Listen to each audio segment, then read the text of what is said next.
بسم اللہ الرحمن الرحیم۔ السلام علیکم۔ یہ آپ کا اپنا ڈیجیٹل پلیٹ فارم ہے۔ میں طارق متین ہوں۔ واللہ خیر الماکرین۔ اللہ سب سے بہتر تدبیر فرمانے والا ہے۔ یہ مجھے آپ میں سے ہی کسی نے بہت محبت کے ساتھ حکم دیا تھا، تو میں اس پر عمل کر رہا ہوں کہ یہ ایک امید کا پیغام ہے۔ آگے بڑھنے سے پہلے آپ سے درخواست ہے کہ اس خاکسار کو، اس ناچیز کو سبسکرائب کیجئے، لائک کیجئے، کمنٹ کیجئے، اور جو چیز آپ کو پسند نہیں آتی اس کو ضرور کمنٹ کر کے بتائیے۔ میں اس کو گو تھرو کرتا ہوں اور پھر میں کئی بار آپ نے دیکھا ہے کہ رسپونڈ بھی کرتا ہوں۔ الگ نیوز کے لیے بھی اسی طرح سے آپ سے درخواست ہے کہ لائک کیجئے، سبسکرائب کیجئے، کمنٹ کیجئے، اور ہم آپ کی توقعات پر پورا اترنے کی کوشش کر رہے ہیں ایک ٹیم کے ذریعے۔ اب آ جائیے اس ویڈیو کے موضوعات کی جانب۔ تو میاں نواز شریف کا جو وزارت عظمیٰ کا پلان ہے، جس کے تحت بہت سے لوگ کہتے ہیں نا ساڑی گل ہو گئی ہے، تو وہ پلان جو ہے وہ تقریباً بڑھتا ہوا نظر آ رہا ہے۔ کم از کم اس وقت تو چیزیں ایسی ہی ہوتی ہیں۔ مجھے عمران خان صاحب نے ایک بار کہا تھا کہ پلان اے کب پلان بی بن جاتا ہے پتہ بھی نہیں چلتا۔ ابھی کیا ہوا ہے میاں نواز شریف کے پلان بگڑنے کے حوالے سے، تفصیل سے میں آپ کے سامنے رکھتا ہوں، آخر تک دیکھیے گا، کیونکہ کچھ اور چیزیں بھی ہیں جن پر آپ سے بات کرنی ہے۔ ایک بہت اہم معاملہ ہے، ممکنہ طور پر عمران خان صاحب کا، بشرا بی بی صاحبہ کا، خاور فرید مانکا کا، ان لوگوں کا آمنا سامنا، ٹاکرا، ان کی ان اے وے ملاقات ہو سکتی ہے۔ اس کی بھی ہم بات کریں گے اس ویڈیو میں۔ اور سب سے پہلے جو ہے، ان چیزوں پر آنے سے بھی پہلے ایک پیغام ہے، عمران خان صاحب نے جیل سے یہ پیغام دیا ہے، ان کے وکلا کے توسط سے یہ پیغام ہمارے سامنے آ رہا ہے۔ وہ یہ کہتے ہیں کہ ووٹ ہمارا بنیادی، دستوری، قانونی اور جمہوری حق ہے۔ کارکن اور عوام 8 فروری کے انتخابات کی تیاری کریں۔ اور عمران خان صاحب نے کارکن اور عوام کے نام اس پیغام میں کہا ہے کہ عوام کسی کو اپنے ووٹ کی بنیادی حق پر ڈاکہ ڈالنے کی اجازت نہ دیں اور اپنے ووٹ کو محفوظ طریقے سے فیصلے میں ڈھالنے کا اہتمام کریں۔ عمران خان صاحب یہ کہتے ہیں کہ ووٹ ہمارا بنیادی، دستوری، قانونی، جمہوری حق ہے۔ الیکشن میں التوا کے حوالے سے انہوں نے کہا کہ انتخابات میں التوا یا ان کی شفافیت پر کسی بھی قسم کا حملہ ملک کے مفاد میں نہیں ہے۔ کارکنان اور عوام مل کر ایسے حملوں کی راہ روکنے کی منصوبہ بندی کریں۔ اور عمران خان صاحب یہ کہتے ہیں کہ پاکستان کو تباہی اور لاقانونیت کے اندھیروں میں دھکیلنے والے مل کر بھی انتخابات میں تحریک انصاف اور اس کی پشت پر کھڑے عوام کو شکست نہیں دے سکتے۔ یہ عمران خان صاحب کا پیغام ہے، لیکن ایک خوفناک چیز ہوئی ہے۔ جب آپ یہ ویڈیو دیکھ رہے ہوں گے تو صبح 6، 6:30، 7 بج رہے ہوں گے، لیکن جب میں یہ ویڈیو ریکارڈ کروں تو رات میں خبر آئی۔ میں یہ ویڈیو ذرا دیر سے ریکارڈ کروں، لیکن رات میں خبر آئی، بڑی تکلیف دہ خبر تھی۔ عثمان ڈار صاحب کی والدہ نظر آئی ویڈیو پر، اور اسے سوشل میڈیا پر پھر وائرل ہو گئی ویڈیو، آپ نے دیکھا ہے۔ تو ایک بزرگ، ایک ماں، ایک خاتون، اور ایک ایسی خاتون کے جس کے بیٹوں کے ساتھ جو ہوا، جس طرح سے جبر کی فضا میں انہیں اپنے فیصلے لینے پڑے، مجبوراً لینے پڑے، غائب ہوئے وہ، تو وہ ماں جو ہے وہ نظر آئی جب اس کو ظاہر ہے کہ ان کے گھر پہ چھاپے پڑے تو ہم نے دیکھا تھا ان کے بال نوچے تھے، ان کا بازو مروڑا تھا، ان سے بد کلامی کی تھی، واہیات گفتگو کی تھی، کیا کچھ نہیں کیا تھا، ان کا گریبان پھٹا ہوا تھا۔ اب تازہ پیغام میں ان کا گریبان پھٹا ہوا تھا، اور وہ یہ بتا رہی تھیں کہ پولیس آئی ہے گھر پر، ان کے گھر کا دروازہ ٹوٹا ہوا تھا اسی ویڈیو میں، اور انہوں نے یہ کہا کہ یہ خواجہ آصف نے کروایا، ان کے گھر پر حملہ ہوا ہے، انہیں زد و کوب کیا گیا، ان پہ ہاتھ اٹھایا گیا ہے، اور انہوں نے چیف جسٹس قاضی فائز عیسیٰ کو مخاطب کر کے کہا کہ انہیں انصاف چاہیے۔ انہوں نے کہا کہ خواجہ آصف، میں کاغذات نامزدگی جمع کراؤں گی، میں الیکشن لڑوں گی، میں تمہارا مقابلہ کروں گی، تمہیں شکست دے کے دکھاؤں گی، اور یہ جو تم کر رہے ہو، انہوں نے کہا پہلے بھی میرے گھر پہ جو ہوا خواجہ آصف نے کروایا، اب بھی جو ہو رہا ہے میرے گھر پہ وہ خواجہ آصف کروا رہا ہے۔ رات کے اس پہر ان کے گھر پہ یہ کارروائی ہوئی، انہوں نے کہا، اور انہوں نے کہا کہ وہ بھول نہیں سکتی جو ان کے ساتھ ہوا ہے، ہو رہا ہے، لیکن ان میں سے کسی بھی چیز سے ان کے حوصلے پست نہیں ہوں گے۔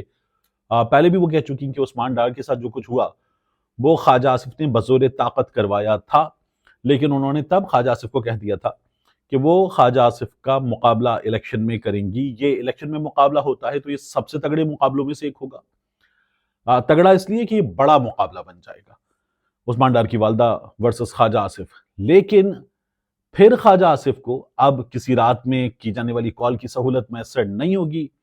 خواجہ آصف اب، میری رائے میں غلط بھی ہو سکتا ہوں، لیکن عثمان ڈار کی والدہ کو شکست کسی بھی صورت نہیں دے سکیں گے، اور خواجہ آصف کو بدترین شکست یہاں سے ہو سکتی ہے، اور یہ بہت بڑی کامیابی ہوگی۔ پاکستان تحریک انصاف کو اس بارے میں سنجیدگی سے، میں نے پہلے بھی کہا تھا، سوچنا چاہیے کہ خواتین، اور ایسی خواتین کہ جن کے گھروں میں ایسے فیصلے ہوئے ہیں کہ وہ مجبوراً فیصلے کیے گئے لوگوں کی جانب سے، ایسی خواتین کو ٹکٹ دینا چاہیے.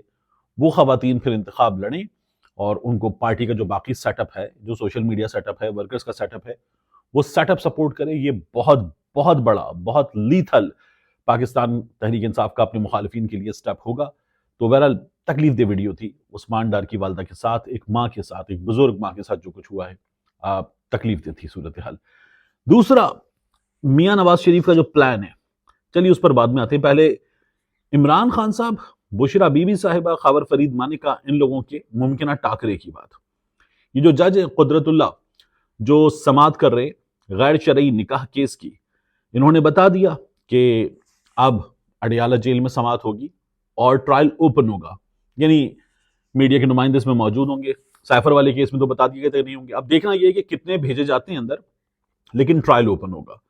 ساتھ ہی جو جنرل پبلک ہے وہ بھی جا سکے گی، خاندان کے لوگ بھی جا سکیں گے. اب یہ جو سماعت ہے جس میں جیل میں سماعت ہوگی، جج قدرت اللہ کریں گے، جو آپ کو یاد ہے وہ جو انٹریکشن ہوا کہ وہ وکیل سے کہہ رہے تھے کہ آپ لوگ گھر لے لیں یہاں پہ کرائے پر اسلام آباد میں اور یہاں رہیں. تو بعض دوست سوال کریں کہ بھائی ان کا تو بنی گالا ہے. تو ایسے نہیں ہوتا، جہاں رہنا ہے وہ رہنے والے کی مرضی ہے.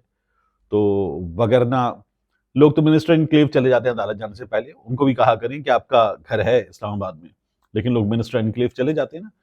تو ایسے ہوتا نہیں ہے.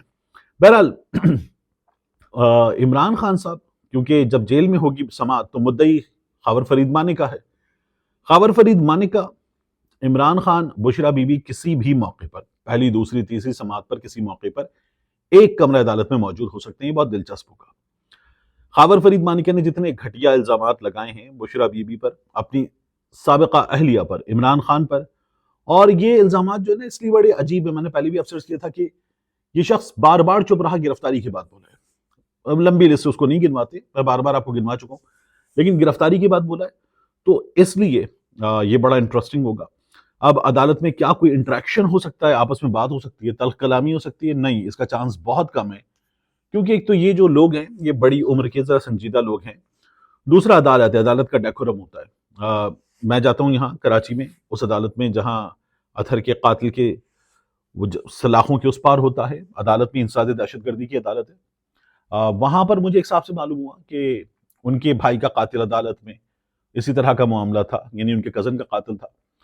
تو شدید غم و غصے میں انہوں نے، وہ کزن ان کا بہترین دوست بھی تھا، اس کو دیکھا تو اس قاتل نے عدالت میں درخواست کر دی کہ یہ مجھے ہراس کر رہے ہیں، ڈرا رہے ہیں مجھے. اور جج صاحب کی جانب سے منع کیا گیا کہ آپ یہ نہیں کر سکتے، یہ عدالت ہے، ہم بیٹھے انصاف دینے کے لیے، آپ یہ نہیں کر سکتے. آپ ان کو گھور کر دیکھ بھی نہیں سکتے، بات بھی نہیں کر سکتے تو دور کی بات ہے، گھور کر دیکھ بھی نہیں سکتے آپ ان کو. تو یہ آئندہ مت کیجیے گا. جج صاحب نے یہ اس کو ہدایت دی باقاعدہ طور پر. تو یہ عدالت ہے، اس میں انٹریکشن تو نہیں ہوگا، لیکن پھر بھی بہت دلچسپ صورتحال ہوگی جب یہ ایک بار آمنے سامنے ہوں گے. ایون جو ایک دوسرے کو دیکھنا ہے، ممکن ہے کوئی انٹریکشن ہو جائے، کچھ بول بھی دیں، یا جج صاحب سے بات کرتے ہو کچھ سنا دیں، اس طرح یہ ہو جائے. بشرا بی بی سنا دیں اس شخص کو، عمران خان سنا دیں اس شخص کو، یا وہ کچھ بول دے. لیکن بہت انٹرسٹنگ ہونے جا رہا ہے یہ. انفارچونیٹ ہے کہ خاور فرید مانیکا نے یہ سب کچھ کیا ہے، لیکن یہ سماعت جب اس طرح سے ہوتی ہے تو یہ بہت انٹرسٹنگ ہوگی. اون چودھری کسی موقع پر سامنے آئے گا عمران خان کے، مفتی سعید سے آمنا سامنا ہوگا عمران خان کا، اور یہ بھی بہت دلچسپ ہوگا. اون چودھری کے حوالے سے تو وہ جو انٹرویو ہوا تھا بنی گالا کے ملازم کا سلیم صافی کے پروگرام میں، اس نے بھی کہا تھا کہ بشرا بی بی کو یہ لگتا تھا کہ اون چودھری جو ہے وہ عمران خان سے زیادہ ترین کا، علیم کا وفادار ہے، اور وہ ایسا ہی نکلا اون چودھری. تو بشرا بی بی نے یہاں تو صحیح بندے کو بھانپ لیا تھا کہ وہ کیا کرے گا. لیکن یہ بہت انٹرسٹنگ ہونے جا رہا ہے. لیٹس سی کہ کب ہوتا ہے یہ، لیکن اس کا چانس ہے، بڑا ٹھیک ٹھاک چانس ہے. دوسرا، میاں نواز شریف کا جو پلان بگڑتا ہوا نظر آ رہا ہے اس کی بات کریں. آپ دیکھیے کہ میاں نواز شریف صاحب نے ان کو پیغام دیا گیا خبروں کے مطابق کہ یہ جو استحکام پاکستان پارٹی ہے نا، جس میں بندے جا رہے ہیں اور مسلسل جا رہے ہیں پاکستان تحریک انصاف والے، تو یہ ایمینی استحکام پاکستان پارٹی بنی، اور ایمینس میں لوگ نہیں بھیجے جا رہے ہیں. ان سے کچھ کام لینا ہے، ان کو کچھ نہ کچھ دینا ہے. جب ان سے اتنا بڑا کام لیا گیا ہے، مزید لیا جائے گا تو ان کو کچھ نہ کچھ دیا بھی جائے گا. تو میاں نواز شریف کو بتایا گیا ہے کہ ان سے ایڈجسٹمنٹ کرنی ہے، اور ٹھیک ٹھاک ایڈجسٹمنٹ کرنی ہے، بگ نمبرز. یعنی یہ پاسبلٹی ہے کہ یہ کہا جائے کہ آپ علیم خان کو پنجاب دے دیجئے، یہ پاسبلٹی ہے خبروں کے مطابق. تو ایک تو یہ اگر ہوتا ہے تو میاں نواز شریف صاحب اپنے قریب ترین لوگوں کو جو آگے پیغام رسانی کرتے ہیں ان لوگوں کو بھی بتا چکے کہ اگر یہ ہوتا ہے تو پھر مجھے مرکز بھی نہیں چاہیے, پھر مجھے کچھ نہیں چاہیے, ایسا تو نہیں چاہتا میں. تو یہ صورتحال یہاں پر بھی بگڑی ہے. ایک دوسرا, میاں صاحب کو جو پیغام دیا جا رہا ہے اور میاں صاحب خود بھی پیغام دے رہے ہیں پھر اس کے نتیجے میں نے آپ سے 2 روز پہلے عرض کیا تھا کہ شہباز شریف صاحب اچانک بیمار ہو گئے تھے, کیونکہ جو میاں صاحب کہہ رہے تھے نا تقاریر اس طرح کی کہ حساب تو بنتا ہے, میں انتقام تو نہیں لینا چاہتا لیکن حساب تو بنتا ہے, عوام کو سزا دی گئی ہے, اس کا حساب تو ہونا ہے, احتساب تو ہونا ہے. میاں صاحب نے جو یہ باتیں کی تھی, تو اب آپ دیکھیے کہ میاں صاحب کی اس طرح کی باتوں کی وجہ سے ہوا کیا ہے.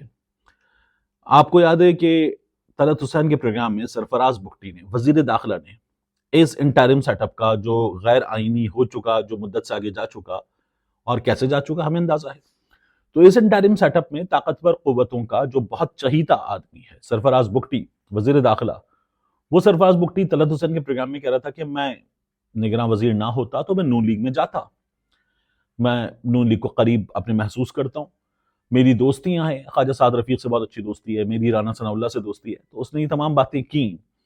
اب اسی شخص نے جوائن کر لی ہے پاکستان پیپلز پارٹی.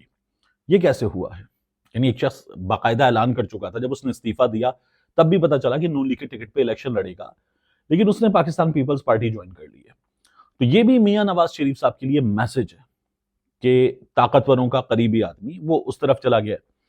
تو یہ بھی ایک میسج ہے. پھر میاں صاحب گئے تھے لاؤ لشکر لے کر, میاں صاحب گئے, شہباز شریف صاحب گئے, مریم نواز شریف صاحبہ گئیں, ایاز صادق صاحب گئے, باقی لوگ گئے, اور انہوں نے جا کر چودھری شجاعت حسین صاحب سے ملاقات کی تھی. اور یہ بہت ہی تلخ تعلقات رہے ہیں. بہت چودھری شجاعت حسین صاحب بڑے تانے بھی دیتے ہیں, اپنی کتاب میں چودھری صاحب نے میاں نواز شریف صاحب کے بارے میں کافی کچھ لکھا ہے, بڑے انکشافات کیے ہیں. وہ چودھری صاحب میاں نواز شریف صاحب سے ملاقات کرتے ہیں, ملاقات ہوتی ہے, لمبی ملاقات ہوتی ہے, اس کے بعد ایڈجسٹمنٹ کی معاملات پر گفتگو وغیرہ ہوتی ہے, طے ہو جاتا ہے, نمبر آنے لگتے ہیں کہ کون کہاں کس طرح سے ایڈجسٹمنٹ ہوگی. اور پھر اس کے بعد چودھری صادق حسین کہتے ہیں کہ ہماری نون لیگ سے ایڈجسٹمنٹ نہیں ہوئی. تو قاف لیگ کی جو عددی یا انتخابی طاقت اور حیثیت ہے اس کو آپ ذہن میں رکھیں, اور قاف لیگ کہہ رہی ہو کہ ہماری نون لیگ سے ایڈجسٹمنٹ نہیں ہوئی, یہ بھی بڑا معنی خیز ہے. یہ بھی میاں نواز شریف کے حالات کی عکاسی کرتا ہے, یہ بھی صاف بتاتا ہے کہ ہو کیا رہا ہے. تو یہ والی صورتحال ہے. اس صورتحال میں جب شہباز شریف صاحب بیمار ہو جاتے ہیں, میاں نواز شریف صاحب جارحانہ تقاریر کرتے ہیں, میاں نواز شریف صاحب جاوید لطیف صاحب سے اور دیگر لوگوں سے خود بھی تقاریر وغیرہ کروا دیتے ہیں, پریس کانفرنس کروا دیتے ہیں. تو میاں صاحب بھی کچھ پیغام دینے کی کوشش کر رہے ہیں, وہاں سے بھی پیغام آ رہے ہیں میاں صاحب کو, اور یہ چیزیں ہمیں بگڑتی ہوئی بنتی ہوئی نظر نہیں آ رہی, بگڑتی ہوئی نظر آ رہی ہیں. زرداری صاحب کو اس میں فائدہ ہوا, ان کے پلڑے میں کچھ چیزیں گئی ہیں, ابھی تک وہ لیفٹ آؤٹ فیل کر رہے تھے, مگر زرداری صاحب کے پلڑے میں کچھ ویٹ گیا ہے. یہ بڑی دلچسپ چیز ہوئی ہے. تو لیٹس سی کہ یہ آگے کیسے بنتی ہے, اور چیزیں مطلب وہ جو بات تھی کہ پلان اے کی جگہ پلان بی اوپر آ سکتا ہے, وہ ہو سکتا ہے, تو پلان اے واپس سمجھ جائیں تو واپس آگے بھی بڑھ سکتا ہے. تو یہ والی سچویشن ہے. ایک آخر میں شیر افضل مروت, مریم نواز شریف صاحبہ, اس معاملے کی بات کرتے ہیں. شیر افضل مروت صاحب رہا ہو گئے. رہا ہونے کے بعد اچھا آپ نے الگ نیوز کی ویڈیو پہ اعتراض بھی کیا کہ وہ ظاہر پہلے ریکارڈ کی تھی اور ہم نے کہا تھا ممکنہ صورتحال پر. تو شیر افضل مروت جو ہیں ان کے حوالے سے میں آپ کو بتاؤں, انہوں نے یہ کہا اس وقت بھی رہائی کے بعد کہ مجھ سے جیل میں بڑا برا سلوک کیا گیا, اور جو کیا گیا مریم نواز کے کہنے پر کیا گیا. پھر وہ وسیم بادامی کے شو میں آئے, اور وسیم بادامی کے شو میں آ کر انہوں نے کچھ 7-8 منٹ گفتگو کی, اور انہوں نے کہا مجھ سے جو کچھ ہوا, جو برا سلوک ہوا, وہ مریم نواز شریف کے کہنے پر ہوا. ان سے پوچھا گیا کہ اتنے یقین سے آپ یہ بات کیسے کہہ سکتے ہیں, کہ آپ کے پاس کوئی ثبوت ہے کہ آپ کے ساتھ ہی سب کچھ جو ہے وہ مریم نواز کے کہنے پر ہوا؟ تو مروت صاحب نے کہا کہ جی مجھے پتا ہے کہ یہ مریم نواز کے کہنے پر ہوا, اور جو کچھ ادارے کر رہے ہیں اس صورتحال میں, ایک ساتھ ادارے, انہوں نے کہا کہ جو کچھ ادارے کر رہے ہیں مختلف ادارے, وہ بھی مریم نواز شریف کی ایما پر کیا جا رہا ہے. اب یہ بہت بڑا الزام ہے مریم نواز شریف پر شیر افضل مروت کی جانب سے, لیکن وہ اپنے حوالے سے کہتے ہیں میں ڈائبیٹک ہوں, میری جو شوگر کی دوا ہے وہ مجھے نہیں دی گئی جیل میں نے مانگی, مجھے نہیں دی گئی. پھر وہ کہتے ہیں کہ جیل میں, اب وہ جمعرات کو گرفتار ہو, تو جمعرات کی رات, جمعے کی رات, ہفتے کی رات, اتوار کی رات, پیر کی شام کو رہائی ہوئی ہے. وہ کہتے ہیں مجھے جیل میں جو 4 راتیں رکھا گیا ہے, ان 4 راتوں میں لاہور میں ٹیمپریچر ٹھیک ٹھاک نیچے, اور رات میں تو اور نیچے ہوتا ہے, تو مجھے ان 4 راتوں میں